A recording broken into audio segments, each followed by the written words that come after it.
이 시간에 함께 보실 말씀은 마태복음 11장 28절에서 30절까지를 보겠습니다.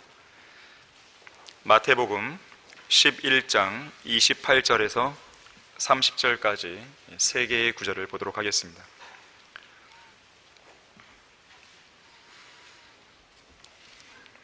28절에서 수고하고 무거운 짐진다들아 다 내게로 오라. 그러면 내가 너희에게 쉼을 주리라. 나는 마음이 온유하고 겸손하니 내 멍에를 메고 나에게서 배우라. 그리하면 너희가 너희 혼에 쉼을 얻으리라. 이는 내 멍에는 쉽고 내 짐은 가볍기 때문이라고 하시더라. 자, 말씀을 위해서 함께 기도하겠습니다. 감사하신 아버지 하나님, 예수 그리스도의 보혈로 구속받은 성도들 이 한자리에 모아주시고 주님께 영과 진리로 경배를 드릴 수 있도록 해주셔서 감사드립니다. 이 시간 우리의 마음을 하나님의 말씀으로 가득 채워주십시오. 우리가 온전히 주님의 말씀에 귀를 기울이게 해주십시오. 저희들 모두를 성령으로 충만케 해주시고 오늘 각자에게 필요한 영적 양식으로 채워주시기를 원합니다.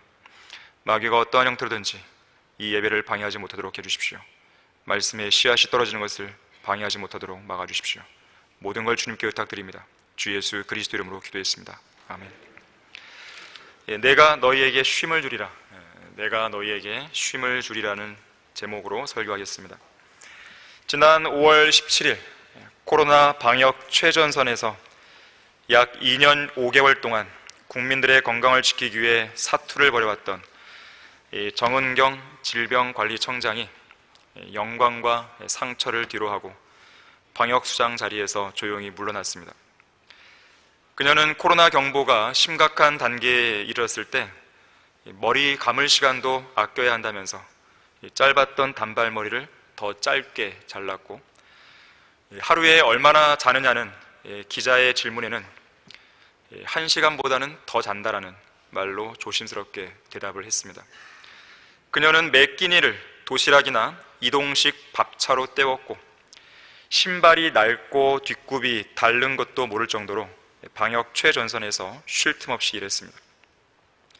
날이 갈수록 흰머리가 늘어가는 사이 그녀가 소박하게 꺼냈던 말이 사람들의 마음을 감동을 줬습니다. 일상으로 돌아오고 싶다.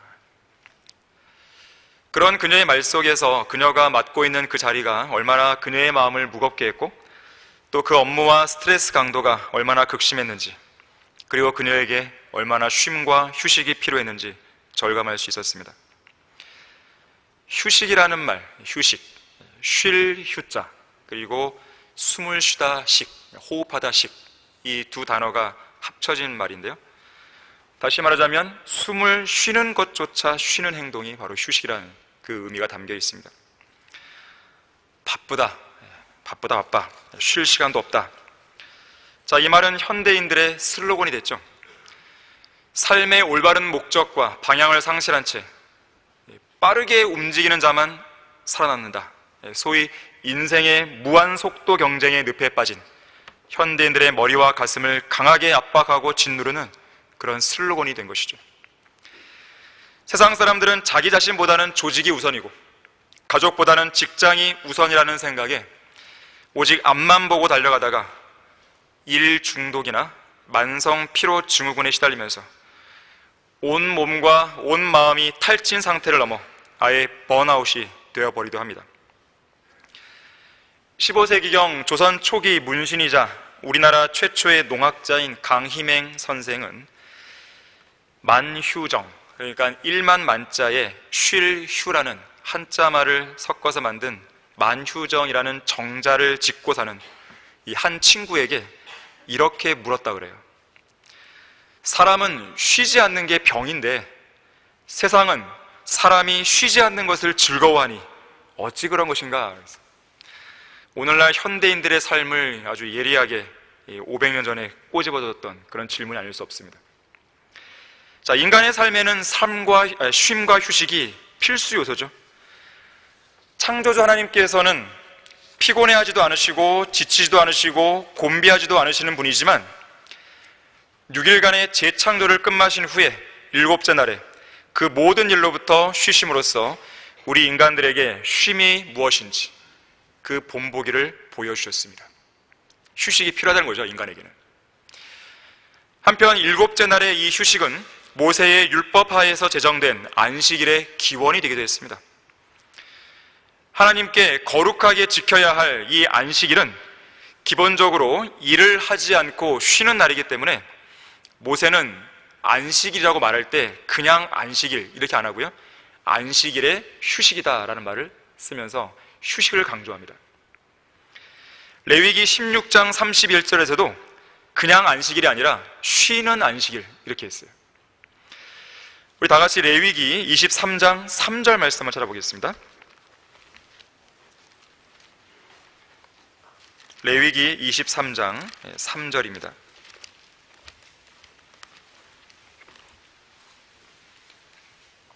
6일 동안은 일할 것이나 일곱째 날은 쉼의 안식일이니, 역시 쉼을 강조하죠. 거룩한 모임이 있느니라. 너희는 그날에는 일하지 말라. 이것이 너희 모든 거처에서 주의 안식일이니라. 자, 지금 이 구절을 잘 보시면 쉼의 안식일과 주의 안식일이 대꾸를 이루고 있죠. 자, 이러한 대꾸법은 진정한 쉼과 안식이 주님으로부터 나온다는 진리를 교훈적으로 잘 보여주고 있습니다. 하나님의 아들이신 예수 그리스도께서는 안식일의 주인이라고 말씀하셨죠. 자, 안식일의 주인이신 예수 그리스도께서는 주님을 찾아오는 사람들이 많아서 제자들이 음식을 먹을 시간조차 없는 것을 보셨을 때 제자들에게 이렇게 말씀했습니다. 따로 외딴 곳으로 나와 잠시 쉬어라. 제자들 보고 이제 쉬라고 하신 것이죠. 이 땅에 쉼과 휴식이 필요하지 않는 그런 사람은 아무도 없습니다. 언젠가 미국의 갤럽 여론조사에서 미국 국민들에게 이렇게 물은 적이 있다고 합니다. 자신의 인생에서 무엇이 문제입니까? 당신의 인생에서 무엇이 문제라고 생각합니까? 이에 대한 답변으로 3가지가 나왔는데요. 첫 번째, 너무 많이 먹는 게 문제입니다. 두 번째, 충분한 운동을 하지 않는 게 문제입니다. 세 번째, 휴식을 충분히 취하지 않는 게 문제입니다. 러크만 목사님도 이 사역을 바쁘게 수행하시던 중에 휴식이 꼭 필요하다는 것을 배웠다고 그랬어요. 가만히 놔두면 시도 때도 없이 성도들이 찾아와서 여러 가지 일들로 목사님을 녹초로 만들었다고 그래요. 그래서 이제 결심하셨습니다. 어떤 결심이냐면 점심을 먹고 난 이후에는 아예 전화선을 뽑아버리고 문도 걸어 잠근 채 클래식 음악을 들으며 1시간 정도 쿨쿨 낮잠을 잤다 그래요. 이런 습관이 목사님의 사역에 큰 도움이 되었다고 했습니다. 5년 전 중앙일보 한 칼럼을 보니까 휴식과 관련해서 이런 글이 실린 적이 있었습니다. 한국이 보다 높은 단계로 도약하려면 이제부터라도 휴식하는 연습을 해야 한다. 쉬는 것도 습관이다. 우선 수면 시간을 늘리도록 하자. 한국 국민의 하루 평균 수면 시간은 7시간 41분으로 경제협력개발기구 OECD 회원국 중 최하위이다.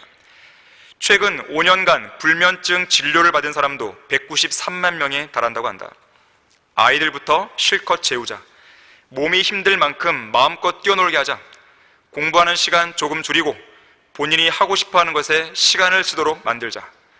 부모는 사교육 말고 그런 것에 돈을 투자하자. 기업 문화도 이제 근간을 흔들어야 한다. 지금은 일을 하는데 그 중심에 정작 일은 없고 근로 시간만 있다. 근로 시간이 생산성을 결정하던 시대는 끝나고 있다. 기업이 직원의 휴식과 휴가를 좀 더 적극적으로 보장해줘야 한다. 휴식이 늘어날수록 사람들은 행복해진다. 사장, 부장, 팀장부터 좀 쉬자. 공감이 되십니까? 그래서 저부터 좀 쉬려고 합니다. 얼마 동안 휴가를 쓰겠단 말이 아니고요.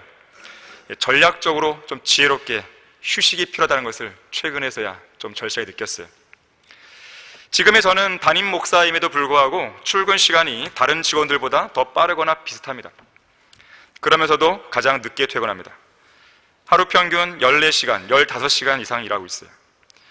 약 8개월 전에 목사님께서 몸이 안 좋아지기 시작한 때부터는 일주일 내내 단 하루도 빠지지 않고 하루 평균 2-3시간씩 계속 강의하고 설교를 했습니다. 목이 쉴 틈이 없는 것이죠. 전에는 7명이 하던 신학교 강의를 3년 전부터는 3명이서 감당해 오고 있어요. 한 학기에 9과목, 10과목을 가르쳐 온 지 몇 년 되었습니다. 2018년부터는 서울 솔로몬학교 성경 연수원을 시작하면서 꼬박 4년 5개월을 거의 매주 주말도 없이 그 사역을 정상적으로 안착시키기 위해 쉼없이 달려왔어요. 다른 강사들은 필요에 따라서 배려해주고 쉬게 해줬지만 저는 안 쉬었습니다. 아니, 쉴 수 없었고 쉬어서는 안 되었다고 해야 맞을 것이에요. 또한 컴퓨터 모니터 앞에 앉아 계속 강의와 설교 내용을 준비하고 글을 쓰고 연수원 교재를 만들다 보니까 눈도 쉴 틈이 없는 것이죠. 하도 오랜 시간 의자에 앉아있다 보니까요, 전에는 절대로 나오지 않던 뱃살까지 생겨갖고요, 몸무게가 부쩍 늘었습니다. 근데 오히려 그래서 저에게 좋은 현상입니다. 전에는 이제 건강검진하면 저체중 나왔는데 이제는 정상체중이 됐어요. 목사님께서 주님 곁으로 가신 지 오늘로서 116일 만입니다. 이제는 쉬면서 해도 될 만큼 사역이, 제가 하고 있는 일이 안정이 됐어요. 그래서 오늘 하나님께 감사를 드립니다. 그래서 쉬면서 이제 하려고 합니다. 그동안에는 뭐 이게 쉴 수 있는 그런 상황이 안 됐어요. 어느 누군가 물어보더라고요. 왜 밤에 잠을 안 자냐고. 안 자는 게 아니라 못 자는 거였어요. 일일이 정선으로 구현을 가야 되니까. 근데 오늘로써 이제 그걸 끝내려고 하는 것이죠. 이제 된 것이에요. 이 모든 글과 악보에는 쉼표가 있습니다. 쉼표가 없는 글은 좋은 글이 될 수 없어요. 쉼표가 없는 악보도 좋은 악보가 될 수 없습니다. 또한 쉼표를 어디에 찍느냐에 따라서 글이 잘 읽힐 수도 있고 잘 안 읽힐 수도 있어요. 그런 글은 좀 짜증이 납니다. 그래서 우리는 월간지를 펴낼 때요, 항상 그걸 강조해요. 가독성. 잘 읽히도록 이 문장을 써야 된다. 그래서 편집자들이나 이제 교열자들이 많이 고생을 하죠. 이 연주자는 작곡가가 악보에 표시해둔 쉼표를 고려해서 연주해야 됩니다. 쉼표가 있는 곳에서 쉬지 않고 연주하면 연주를 망치는 거죠. 자, 그런데 우리 인생의 악보에는 쉼표가 없습니다. 연주자인 우리가 직접 쉼표를 찍어가면서 연주를 해야 돼요. 쉼표 없는 악보가 좋은 음악이 될 수 없듯이 쉼표 없는 인생 역시 좋은 인생이 될 수 없습니다. 자동차가 언제 멈춰 섭니까? 기름이 떨어졌을 때나 아니면 차에 고장이 났을 때 멈추죠. 그 전에 적절한 시점에서 운행을 멈추고 기름을 넣고 차량 점검도 해야 되는 거예요. 제때에 브레이크를 밟아서 운행을 적절하게 쉬어주지 않으면 영영 멈출 수도 있습니다. 인생의 쉼표를 제때에 찍지 않으면 인생의 마침표가 찍힐 수 있는 것이죠. 이렇듯 우리의 인생에는 쉼과 휴식이 매우 중요합니다. 그런 우리에게 주님께서는 나의 임재가 너와 함께 가며 내가 너에게 쉼을 주리라고 말씀하세요. 오늘 본문에서도 수고하고 무거운 짐지자들아 다 내게로 오라. 그러면 내가 너희에게 쉼을 주리라고 말씀하십니다. 너희 혼의 쉼을 얻으라. 자, 첫 번째로 혼의 쉼을 얻으려면 예수 그리스도께로 나아가야 됩니다. 우리나라 사람들은 집을 고를 때 남향을 선호하죠. 남향집이라야 햇볕이 잘 들기 때문입니다. 이 서양인들은 집의 방향보다는 입지 환경을 중시합니다. 그래서 공원을 끼고 있다든지 호수나 바닷가에 있는 집을 좋아하는 것이에요. 아침에 일어나 창문을 열면 맑은 공기를 마실 수 있고 울창한 숲과 넓은 들판이 보이고 저수지나 호수 또는 저 멀리 바다가 보인다면 이보다 더 쉼과 휴식 공간이 보장되고 소위 힐링이 될 수 있는 그런 집이 어디 있겠습니까? 여러분은 그런 집을 알고 있습니까? 제가 살고 있는 강화 홈타운이 그렇습니다. 주말에 성경을 공부하러 오시는 분들은 그 기분을 이해합니다. 성경 공부를 통해 얻는 영적 쉼은 물론이고 좋은 공기와 환경 속에서 육체적인 휴식도 충분히 얻을 수 있죠. 이제는 작은 음악회도 열고 있으니 일석삼조입니다. 수고하고 무거운 짐지자들아 다 내게로 오라. 그러면 내가 너희에게 쉼을 주리라. 인생의 수고와 무거운 짐을 지고 있는 사람은 그 누구라도 다 내게로 오라는 예수님의 초청을 거절해서는 안 됩니다. 우리의 구주이신 예수 그리스도만이 수고하고 무거운 짐을 지고 있는 죄인에게 참된 쉼을 주실 수 있는 유일한 분이기 때문에 그래요. 이 세상에 인생의 수고와 무거운 짐이 없는 사람들이 있겠습니까? 없어요. 이곳 지구상에 살고 있는 79억 명의 사람들 중에서 수고하고 무거운 짐진자들이 얼마나 많으며 또한 그들이 얼마나 쉼을 얻으려고 애타게 갈망하는지 알고 있습니까? 그들은 참된 쉼을 찾기 위해서 이렇게도 해보고 저렇게도 해보고 그야말로 아등바등 되는 것이에요. 하지만 진정한 쉼을 얻지 못해요. 예수님께서는 그런 죄인들을 향해서 이렇게 말씀하세요. 수고하고 무거운 짐자들아 다 내게로 오라. 그러면 내가 너희에게 쉼을 주리라. 이 말씀을 여러분들이 묵상하면 묵상할수록 또 깊이 생각하면 생각할수록 정말 대단한 말씀이라는 것을 알게 될 것이에요. 대단한 말씀이에요. 과연 이 세상에서 누가 이런 말을 하겠어요? 어느 누가? 어떤 정치 지도자가, 어떤 종교 창시자가, 어떤 사람이 이런 말을 할 수 있겠습니까? 그리스도인의 신앙은 예수님께서 십자가에서 흘리신 보혈로 완성해 놓으신 그 일을 믿음으로써 시작이 됩니다. 그 일 안에서 내가 믿음으로 쉴 때 시작이 되는 거예요. 자, 그래서 모든 짐을 들고 예수 그리스도께 나오기만 하면 되는 거예요. 그럼 다 해결됩니다. 주님께서는 인간들에게 그 수고와 무거운 짐을 처리하고 와 그렇게 안 했어요. 들고 나오라는 거죠. 내가 그걸 해결할 테니 그냥 나오라는 것이에요. 있는 그대로 나와서 십자가 밑에서 믿음으로 쉬기만 하면 되는 것입니다. 주님 십자가 밑에 나 쉬기 원하네. 저 햇빛 심히 쬐이고 짐이 무거워. 이 광야 같은 세상에 늘 방황할 때에 주 십자가 그늘 밑에 내 쉴 곳 찾았네. 여러분은 찾았습니까? 네, 우리는 찾은 사람들이에요. 우리는 찾은 사람들입니다. 십자가는 모든 죄인이 그 혼에 참된 쉼을 얻을 수 있는 진정한 안식처요, 참된 그리고 유일한 쉼터라는 것을 기억하셔야 됩니다. 우리는 바로 그곳 십자가 밑에서 이 땅에 태어난 이래로 계속 짊어지고 왔던 인생의 모든 수고와 죄의 짐들을 저 아래 깊은 구렁으로 굴려버렸습니다. 구원받은 성도들은 갈보리 십자가에서 인류의 죄를 제거하기 위해 피를 흘려 죽으신 예수님을 믿었을 때 모든 죄의 짐들을 굴려보낸 사람들이에요. 우리의 그런 짓눌렸던 그런 양심이 쉼을 얻은 것이죠. 죄로 짓눌렸던, 지옥의 고통으로 짓눌렸던, 세상의 그런 모든 압박으로 짓눌렸던 그런 모든 마음이 쉼을 얻은 것이죠. 세상 종교는 절대로 이렇게 못합니다. 예수님의 말씀처럼 그런 초청을 할 수 없어요. 불교에서 그런 초청이 있습니까? 이슬람교에서 그런 초청이 있습니까? 없어요. 세상 종교는요, 쉼을 주는 게 아니라 오히려 더 짐을 뭐예요? 더 얹어주죠. 이것도 해야 돼, 저것도 해야 돼. 이 고행을 벗어나려면 너의 열심이 필요해. 종교적인 열심이 필요해. 그러면서 각종 짐들을 더 얹어주죠. 지금도 힘들어 죽겠는데 더 힘들게 만드는 것이에요. 마호메트는 인간의 혼에 쉼과 안식을 줄 수 없어요. 마호메트는 글을 읽을 줄 모르는 문맹자였습니다. 자신의 정욕을 통제하지 못하는 상습적인 간음자였어요. 악질적인 거짓말쟁이였습니다. 자주 발작을 일으키는 간질병 환자였어요.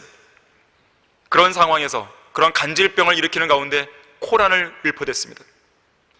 마귀 들린 자들의 전형적인 모습이죠. 특히 마호메트는 잔인한 살인마였습니다. 자기에 대해 불평하는 사람들을 데려다가 그의 혀를 잘라버려 했습니다. 이교도들이 보이면 수단과 방법을 가리지 말고 그들을 죽이고 괴롭히라 했어요. 그들의 마음에 공포심을 불어넣으라 했어요. 그들의 목과 손끝을 자르라고 명령했습니다. 자, 그런 자가 어떻게 인간에게 쉼을 줄 수 있겠어요? 말도 안 되는 것이죠. 가족들을 버려둔 채 나무 아미탑을 관세음보살 주문이나 외우고 수행이나 일삼으며 평생을 남의 돈이나 축내면서 땀 흘려 일한 적이 전혀 없이 게으르기만 살았던 석가모니도 생로병사로 가득 찬 인생에서 아무도 건져주지 못했어요. 진정한 쉼이나 안식, 어떤 소망도 주지 못했습니다. 조로아스터, 크리슈나, 공자, 노자, 교황, 추기경, 사제, 레닌, 마르크스, 스탈린, 김정은, 가짜 목사, 가짜 신학자, 그 어느 누구도 그러한 쉼과 안식을 줄 수 없는 것입니다. 심지어 그들은 자기들의 혼조차 쉼과 안식을 누리지 못했습니다. 그래서 결국 그들은 지금 지옥에서 고통받으며 밤낮 쉼을 얻지 못하고 있는 것이죠. 그 고통의 연기가 영원 무궁토록 올라가리라. 그 짐승과 그의 형상에게 경배하고 그의 이름에 표를 받는 자는 누구든지 밤낮 쉼을 얻지 못하리라. 이 땅에서 예수 그리스도를 믿음으로써 쉼을 얻지 못한 그런 죄인은 저 영원한 불못에서 밤낮 쉬지 못하고 계속 고통을 받아야 되는 것이죠. 어떤 도로에서 이런 글귀가 적힌 현수막을 본 적이 있습니다. 절도범 검거 1위, 피해를 본 물건 회수한 것 1위. 우리가 살고 있는 동네는 서울에서 가장 안전한 곳입니다. 이보다 더 어리석은 홍보물도 없다고 저는 생각했어요. 그 두 가지 요소로 어떻게 안전함의 정도를 평가할 수 있겠습니까? 절도범만 잡아두면 되는 거예요? 잃어버린 물품 회수해 주는 것이 1위면 안전한 마을이에요? 다른 죄는 없는 거예요? 다른 위험은 없는 거예요? 사람들의 안전을 위협하는 그런 위험은 두 가지 요소에만 있는 것이 아니에요. 각종 위험들은 곳곳에서 도사립니다. 특히나 죄의 삭은 사망이기 때문에 죄와 죄인들이 있는 곳은 어디든지 그 방법만 다를 뿐이죠. 사망의 그림자가 예고 없이 찾아옵니다. 사탄은 평안하다, 안전하다고 속삭이면서 사람들을 속이지만 멸망은 아이벤 여인에게 진통이 오듯 갑작스럽게 다가와서 죄인들을 지옥으로 던져버리는 것이죠. 지옥의 불길은 언제든지 죄인들을 삼키려고 만반의 준비를 갖추고 있습니다. 마치 살얼음판을 걷듯이 구원받지 못한 죄인들은 언제 지옥으로 떨어질지 모르는 그런 위험천만한 인생을 살고 있는 것이에요. 이 세상 어디에도 안전한 곳이 없어요. 그들에게는 어느 누구도 안전을 그들에게 보장해 주지 못합니다. 돈도, 명예도, 강력한 군대도, 핵무기도, 유능한 정치가나 과학자도, 철학자도, 경제 전문가도 참된 안전과 안식을 절대로 보장해 주지 못해요. 오직 주님만이 보장해 줄 수가 있는 거예요. 하나님의 강력한 팔에 안겨야 됩니다. 주님의 말씀을 경청해야 돼요.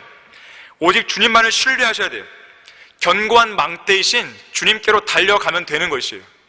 바로 그곳에 안식과 안전을 보장받는 길이 있는 것이죠.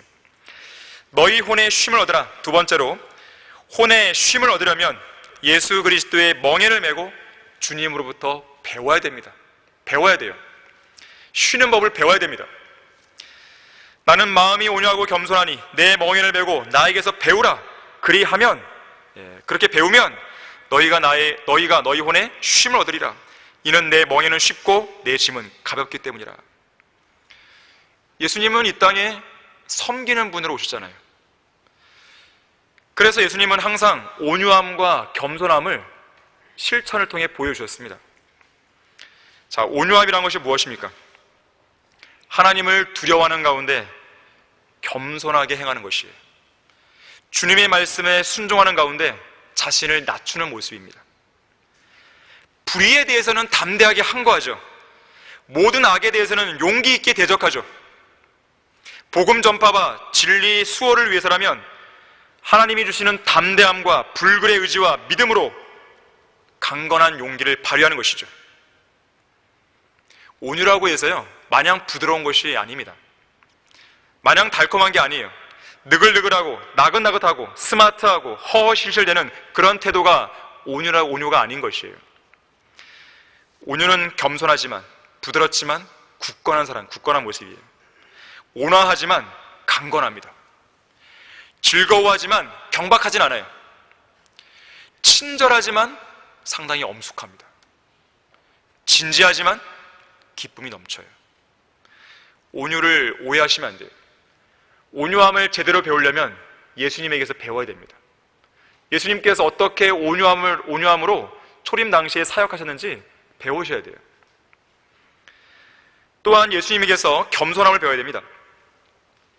어떤 설교자가 잘 말했듯이 예수 그리스도께서는 겸손이라는 옷을 입으셨기 때문에 그분을 찾으려고 한다면 언제나 겸손한 무리들 속에서만 찾을 수 있다 그랬어요. 주님께서는 자신의 출생에 대해 자랑하지 않았습니다. 지식을 자랑하지 않았어요. 외모나 능력, 지성에 대해서도 자랑하지 않았습니다. 이유 없이 화를 내거나 분노하지 않으셨어요. 심지어 하나님으로서의 신성조차 자랑하지 않았습니다. 늘 겸손하셨어요. 그분의 겸손한 모습은 묵묵히 도살장으로 끌려가는 어린 양의 모습처럼 털 깎는 자들 앞에서 아무 소리도 내지 않고 아무 반항도 하지 않는 어린 양처럼 억압과 고난과 부당한 대우를 받으시고도 온 우주에서 가장 모순된 일을 겪으셨으면서도 입을 열지 않으신 채 십자가의 죽음에까지 자신을 낮추시고 순종하신 그 모습에서 예수님의 겸손한 모습은 절정을 이뤘습니다. 우리는 그 모습을 배워야 됩니다. 온유함과 겸손함을 제대로 배워서 실천하면 편안한 쉼을 얻을 수 있습니다. 왜 그런지 아십니까? 온유함과 겸손함이요, 인생에서 만나는 많은 문제들을요, 많은 인간적인 갈등들을요 해결해 줍니다. 온유하고 겸손한 모습을 보여보세요. 그럼 상대방과 지금 내가 갖고 있는 문제가 있잖아요. 그냥 해결되는 거예요. 끝나는 거예요.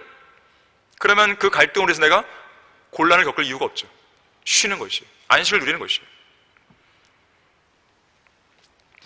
한편 오늘 본문은 예수님에게서 배우되 그분의 멍에를 배우고 배우라고 말씀합니다. 그냥 배우는 게 아니라 멍에를 메고 배우라. 왜냐하면 그분의 멍에가 그랬어요. 예수 그리스도의 멍에는 쉽고 그분의 짐은 가볍기 때문에 그래요. 멍에 그러면 십자가를 생각나게 하죠.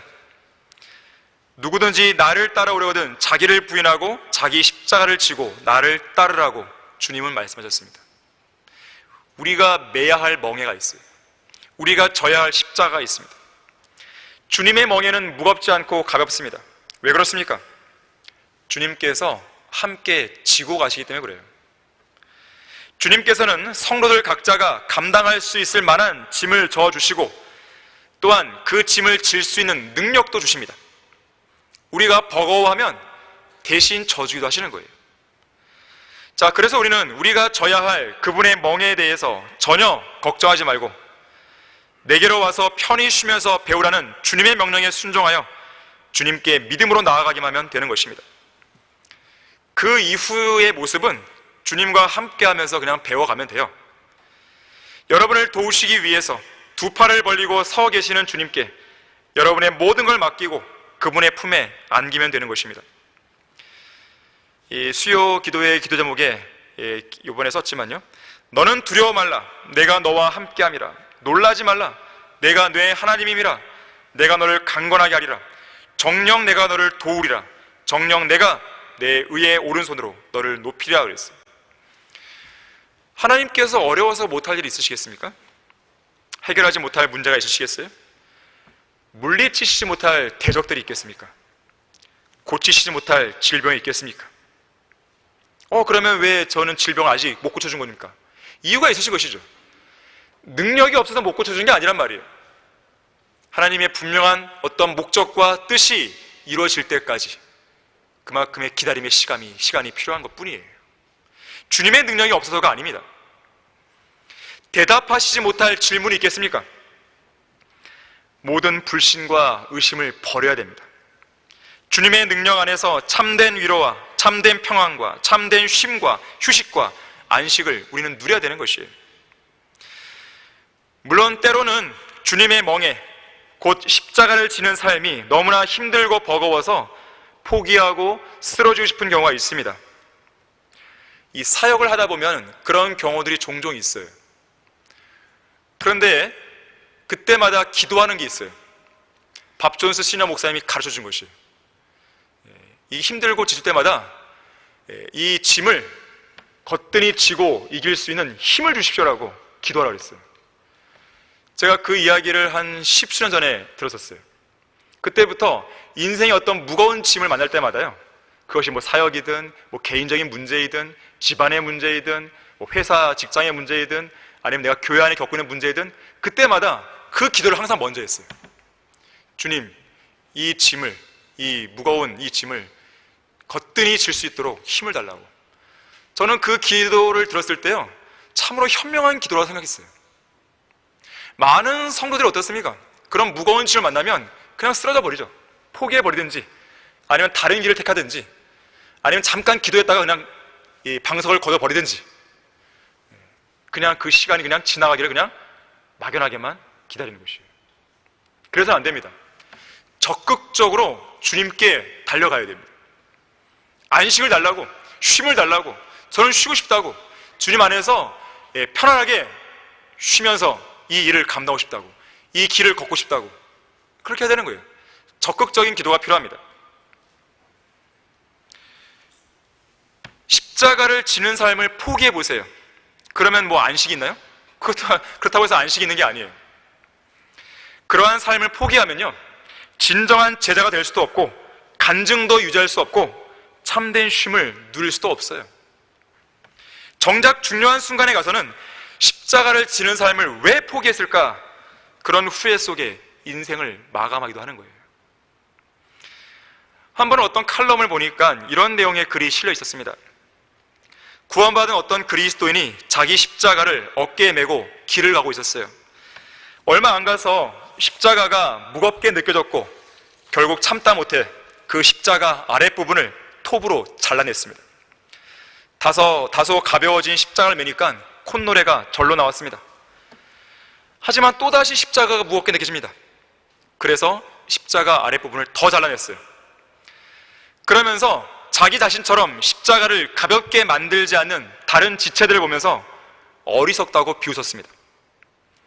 이렇게 잘라내면 좀 더 편하게 길을 갈 수 있지 않냐는 그런 계산이죠.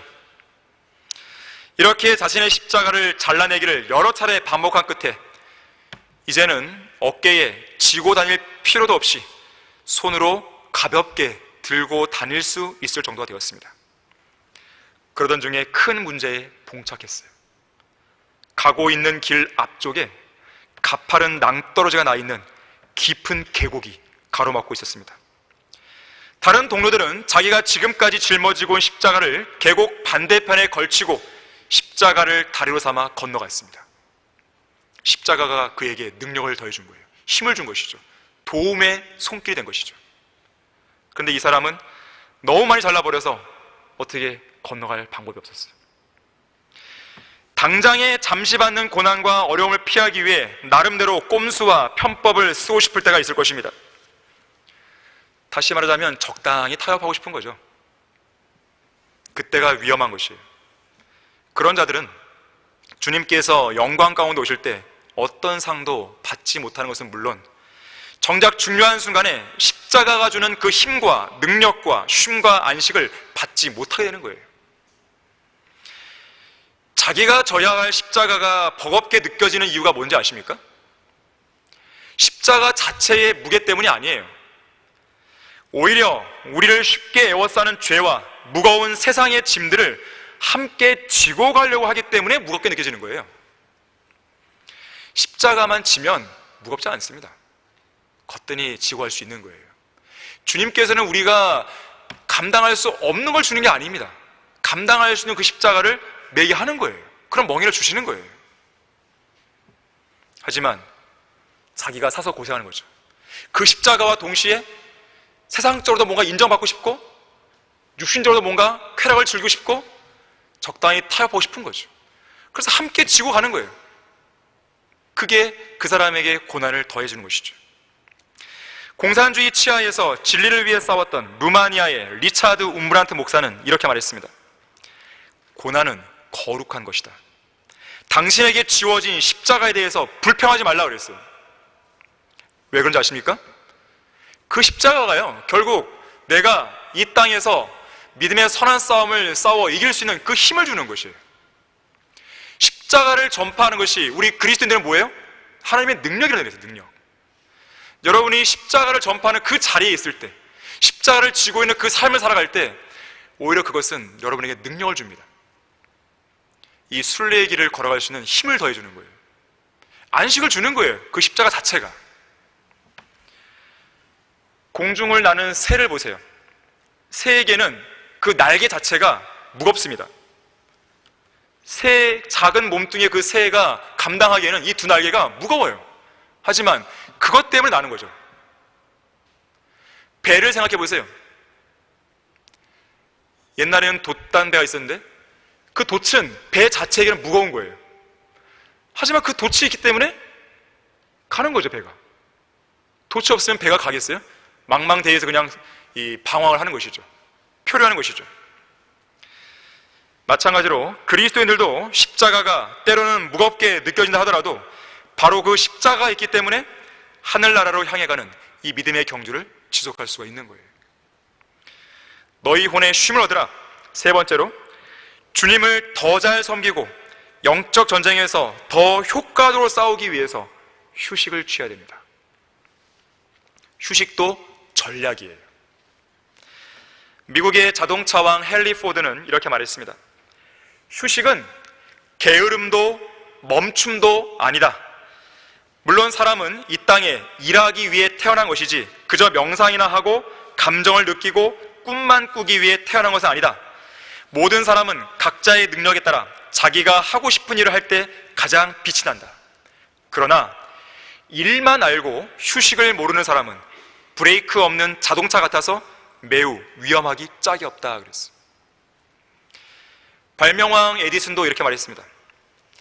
내가 80세가 되어서까지 원기왕성하게 하루도 쉬지 않고 연구를 계속할 수 있었던 비결은 쓸데없는 일들로 나 자신을 피곤하게 만들지 않았다는 점이다. 앉을 수 있는 곳에서는 앉았고 누울 수 있는 곳에서는 잠시 누워서 몸을 쉬게 했을 뿐 괜히 불필요하게 일어서 있지 않았다라고 말했어요. 쉴 때 쉬란 말이에요. 휴식은 아무것도 하지 않는 그런 행위가 아닙니다. 휴식을 오해하시면 안 돼요. 또한 휴식은 마땅히 싸워야 할 싸움을 포기하는 행위가 아니에요. 휴식은 포기가 아닙니다. 그래서 예수님께서는 사역에서 잠시 물러나 한적한 곳으로 가셔서 휴식을 취했을 때도 아예 아무것도 안 하신 것이 아니라 아버지 하나님께 기도를 드렸습니다. 이른 아침 아직 동이 트지 않았을 그 시간에 일찍 일어나셔서 한적한 곳으로 나가서 기도하셨어요. 느지막한 저녁 무렵에 혼자 산으로 가셔서 기도하셨습니다. 문둥병자를 치유하시는 이적을 행하신 다음에 광야로 물러가서 기도하셨어요. 12제자를 사도로 부르시는 아주 중차대한 사역을 앞두고서 온 밤을 새우시며 기도하셨어요. 무엇보다도 십자가에 달리시기 전날 밤에는 겟세마네 동산에서 간절히 기도하시되 땀이 큰 핏방울처럼 되어 땅에 떨어질 정도로 심한 고뇌 속에서 기도하셨어요. 사실은 그것이 예수님께는 쉬는 시간이었어요. 인자이신 예수 그리스도께서는 휴식을 취하시면서 기도하신 이후에 더 큰 일들을 하셨고 더 많은 열매들을 맺으셨어요. 항상 하나님께 기도하심으로써 힘을 얻었고 영을 새롭게 하셨고 아버지 하나님의 인도를 받으신 거예요. 그것이 바로 예수님께서 휴식을 취하는 방법이었습니다. 영적으로 재충전되지 않는 휴식은 휴식이 아닙니다. 그건 휴식이 아니에요. 그래서 휴식이 도리어 삶의 질을 떨어뜨리거나 균형을 깨는 경우가 있어요. 스포츠 의학 전문가들에 따르면 진정한 휴식은 아무것도 하지 않는 상태가 아니라고 말합니다. 너저분하게 TV를 보고 온종일 잠만 자는 등의 무계획이나 무활동은 휴식이 아니라고 해요. 오히려 현재 활동하고 있는 신체 기관을 다른 걸로 바꾸어주는 게 휴식이라고 말합니다. 예를 들면 책상 머리에 앉아서 컴퓨터 자판을 두드리면서 오랜 시간 뇌를 사용했다면 뇌를 잠깐 쉬어주고 다른 활동을 하는 거예요. 그래서 저는 이 글을 한창 많이 쓰거나 또 어떤 이제 이 강의 준비하면서 뇌를 많이 쓴 다음에는요, 그 다음에는 꼭 단순한 어떤 일을 합니다. 그냥 짐 정리를 한다든지 책상 정리를 한다든지 그동안 묵혀두었던 어떤 서류 정리를 한다든지 그걸 해요. 그래서 뇌를 식혀줍니다. 뭔가 다른 활동을 하는 거예요. 그 자체가 쉬는 겁니다. 그것이 바로 적극적인 휴식이라고 이야기하는 거예요. 휴식을 한답시고 그냥 너저분하게 잠자고 그게 휴식이 아니에요. 그건 오히려 그 사람의 삶을요 파괴시켜버립니다.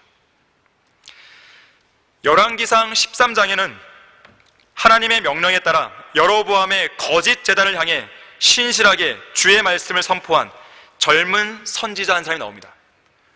근데 그 선지자는 임무를 신실하게 수행했지만 그 마지막에 어떻게 됐어요?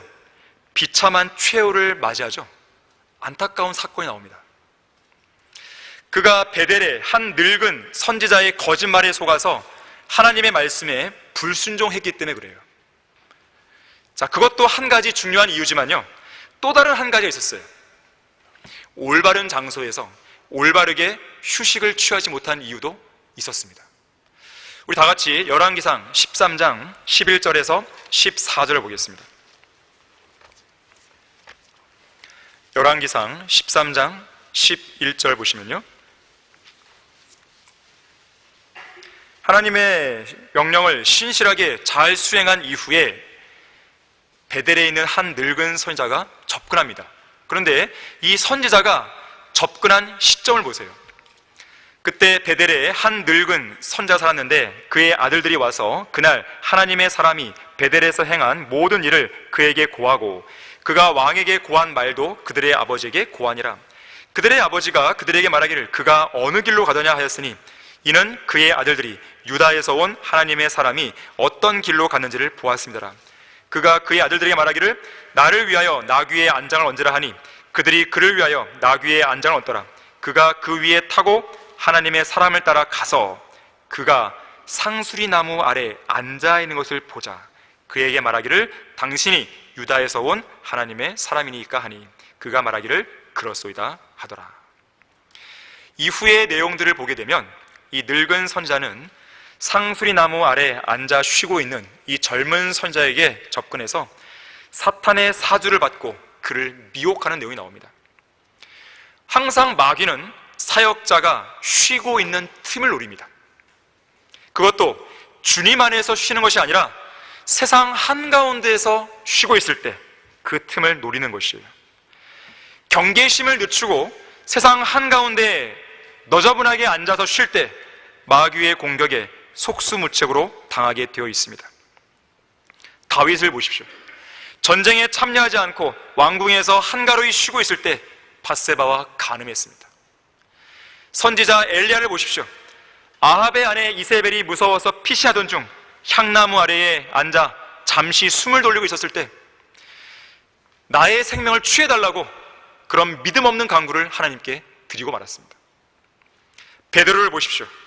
대제사장의 관저 바깥에 앉아서 주님을 붙잡아 끌고 온 경비병들이 숯불을 피워놓은 그곳에서 불을 쬐며 쉬고 있다가 예기치 않은 마귀의 공격으로 예수님을 저주하고 부인해버리죠.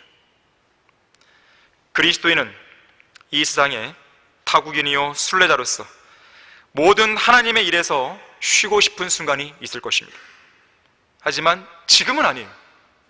지금은 세상 한가운데 앉아서 너저분하게 쉬고 있을 겨를이 없습니다. 여러분에게 주어진 어떤 임무가요, 완벽하게 잘 돌아오고 있을 때까지는요 쉬면 안 됩니다. 저는 지난 116일간이 그런 기간이었어요. 그 기간에는 어떻게 해서든지 사역을 정상화시켜야 됐습니다. 우리가 맡고 있는 그런 사역에 누수가 생기지 않도록. 왜냐하면 제가 하고 있던 일을 누군가에게 넘겨야 되거든요. 그것이 안정화되길 때까지는 쉬어서는 안 됐던 상황이었어요. 여러분 마찬가지입니다. 여러분에게 하나님께서 무언가를 맡겼어요. 그러면 그 일을 위해서요 할 수 있는 최선을 다하는 것이죠. 그것이 되지도 않은 상황에서 너저분하게 쉴 생각부터 한다, 그거는 안 되는 것이에요. 그 사람에게는 하나님의 사역을 거둬가 버리십니다. 그 임무를 거둬가 버리세요. 다른 사람에게 줘버리십니다.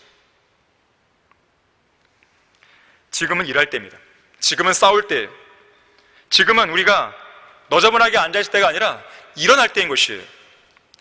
잘 일하고 잘 싸우고 잘 일어나야 되는데, 자, 그러기 위해서는 잘 쉬어야 됩니다. 주님 안에서 제대로 된 휴식을 취해야 돼요. 그 휴식은 주님을 위해서 더 잘 섬기고 더 잘 일하기 위해 쉬는 거예요. 더 효과적으로 영적 전쟁을 치르기 위해서 쉬는 거예요. 그러한 쉼이 되어야 되지, 전혀 재충전도 안 되는 그런 무의미한 쉼은요 그리스도인의 삶에서 배제되어야 됩니다. 사하라 사막에서 반드시 오아시스를 만나면 멈추어서 쉬어야 하는 세 가지 이유가 있다는 어떤 글을 본 적이 있습니다. 첫 번째, 쉬면서 힘과 기력을 회복해야 한다고 했어요. 두 번째, 지나온 여정을 되돌아보고 앞으로의 여행 계획을 바꾸고 수정해야 할 것은 바로 잡아야 된다고 했어요. 오아시스에서 쉬면서. 세 번째, 같은 여행길에 오른 다른 사람들을 돌아보라고 했어요. 혹시 지쳐있진 않은지. 내가 쉴 수 있어야 다른 지체들을 돌아볼 수 있는 것입니다. 내가 지금 쉬지를 못하는데요, 그러면은 어떻게 돌아볼 수가 없어요. 마음의 여유가 생기려면 쉬어야 됩니다. 휴식이 필요한 것이에요. 당연한 일이지만 멈출 때 멈추어서 활력을 되찾으면 더 많은 걸 할 수 있습니다. 더 많이 쉴수록 더 멀리 갈 수 있는 거예요. 이솝을 아시죠? 이솝. 그리스의 동화 작가 이솝. 이솝이 어느 날 어린아이들과 막 장난을 치면서 놀고 있었어요. 막 웃으면서. 지나가던 이웃 사람이 그런 이솝을 보고 혀를 차면서 어른이 점잖지 못하게 어린아이와 어울려 놀고 있다고 핀잔을 줬습니다. 그때 이솝이 마침 옆에 있던 현악기에 활을 집어든 뒤 느슨하게 그 줄을 풀어서 그 사람 앞에 놓았어요. 그리고 그에게 말했습니다. 저는 지금 느슨해진 활과 같은 시간을 보내고 있는 겁니다. 계속 줄을 팽팽하게 메어 놓으면 그 활은 부러지고 말 것입니다. 그래서 다음 연주를 위해서 이 활을 늦추어 놓을 필요가 있는 것입니다. 더 나은 다음 연주를 위해서 말입니다. 열정적으로 일을 하고 휴가를 즐겨라 라는 말이 있습니다. 열정적으로 일을 하기 위해서는 휴식이 대단히 중요하다는 말이에요. 배터리를 충전하지 않고 계속 사용할 수는 없습니다. 쉼표를 따라서 반박자나 한 박자 혹은 두 박자를 쉬어야 할 때 쉬지 않고 계속 노래만 부를 수는 없어요. 그러다간 숨이 차는 거죠. 일을 잘하는 사람이 휴식도 잘 취하고 휴식을 잘 취하는 사람이 일도 잘합니다. 때로는 자신이 일한 것에 대한 열매와 대가를 누리면서 즐겁고 여유 있게 쉴 필요가 있는 것이에요. 전도서 5장 19절에서는 이렇게 말씀합니다. 하나님께서는 또한 모든 사람에게 재산과 부요를 주셨으며 능력을 주시어 먹게 하시고 그의 몫을 갖게 하시고 그의 수고 가운데 즐거워하게 하셨으니 이것이 하나님의 선물이라. 쉼과 휴식은 하나님께서 인간에게 주신 선물인 것이죠. 결론적으로 미국에서 손에 꼽을 정도로 유명한 백화점을 만든 J.C. 페니는 미주리주 작은 시골교회 목사의 아들로 태어나서 독실한 신앙교육을 받고 자랐습니다. 하지만 아버지가 교회로부터 부당하게 사임당한 것을 보고 실망한 후에 신앙을 버렸다 그래요. 결국 그는 세상으로 나가서 자수성가하여 1920년대 미국 최대 백화점의 주인이 되었습니다. 전국에 892개의 지점을 거느렸고 연매출 1억 5천만 달러를 자랑했어요. 그러던 그에게 큰 위기가 찾아왔습니다. 경제 대공황이 온 것이죠. 경제 대공황이 미국을 휩쓸게 되자 그의 사업 역시 심한 타격을 받았습니다. 사업은 추락했고 친구들도 그를 떠났어요. 우울증이 그에게 찾아왔습니다. 페니는 당시의 절망적인 상황을 이렇게 회상했습니다. 나는 그때 가느다란 밧줄의 끝을 잡고 낭떠러지에 서 있었습니다. 결국 그는 정신요양병원에 입원했어요. 하지만 그의 몸은 점점 더 쇠약해져 갔고 이제 스스로 목숨을 끊을 계획까지 세우면서 가족에게는 유서를 작성했습니다. 잠 못 이룬 밤을 보낸 어느 날 아침, 병원 복도 건너편에서 찬송 소리가 희미하게 들려왔습니다. 소리가 나는 그 방을 찾아가서 문을 살짝 열어봤어요. 병원에서 있었던 정기 채플 시간이었습니다. 의사, 간호사, 사무직원 등 10여 명이 모여서 찬송가를 부르고 있었습니다. 그날 들은 찬송은 너 근심 걱정 말아라는 찬송이었어요. 너 근심 걱정 말아라. 주 너를 지키리. 주 날개 밑에 거하라. 주 너를 지키리. 아무 때나 어디서나 주 너를 지키리. 늘 지켜주시리. 찬송이 끝나고 누군가 앞으로 나가서 성경 말씀을 읽었습니다. 수고하고 무거운 짐진 자들아 다 내게로 오라. 그러면 내가 너희에게 쉼을 주리라. 마태복음 11장 28절 오늘의 본문 말씀이었습니다. 페니는 평생 자기 힘과 노력으로 미국 최대의 백화점을 일구고 성공 가도의 길을 걸었습니다. 하지만 지금은 나락으로 떨어진 상태에서 이곳 병원에 와 있는 것이죠. 훗날 J.C. 페니는 이렇게 간증했어요. 당시에 그 찬송과 성경 말씀을 듣는 순간 나는 이루 말할 수 없는 하나님의 은혜와 안식을 경험했습니다. 나는 속으로 울고 있었습니다. 그리고 주님께 기도했습니다. 주님, 저는 지금까지 저 혼자의 힘으로 아등바등하며 살아왔습니다. 그러나 이제 저의 힘만으로는 살 수 없음을 깨달았습니다. 주님, 저를 주님의 날개 아래 품어주시고 지켜주십시오. 저와 함께 해주십시오. 나는 이 기도를 마쳤을 때 어둠의 터널을 통과하여 빛의 세계로 나아가는 것 같았습니다. 잃어버렸던 신앙을 되찾았고 새로운 힘을 얻게 되었습니다.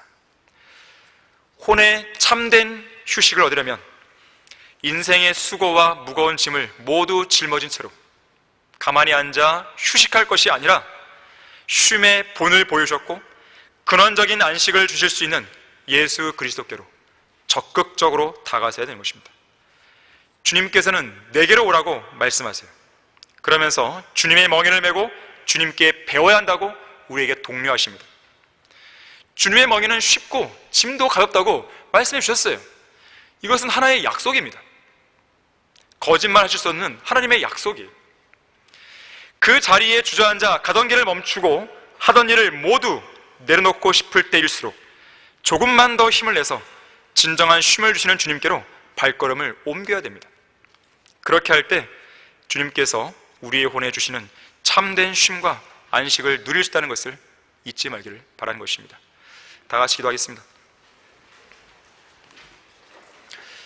감사하신 하나님 아버지, 안식일의 주인이신 주님께서는 우리에게 진정한 쉼과 안식을 주시는 분이십니다. 우리는 이미 구원을 통한 안식을 누린 사람들입니다. 하지만 여전히 세상의 육신의 정욕 가운데서 또 세상 한가운데서 이리저리 시달리면서 쉼과 안식을 잃어버린 성도가 혹시라도 있다면 오늘 이 설교를 통해서 다시금 그 쉼과 안식을 찾을 수 있도록 도와주시기 원합니다.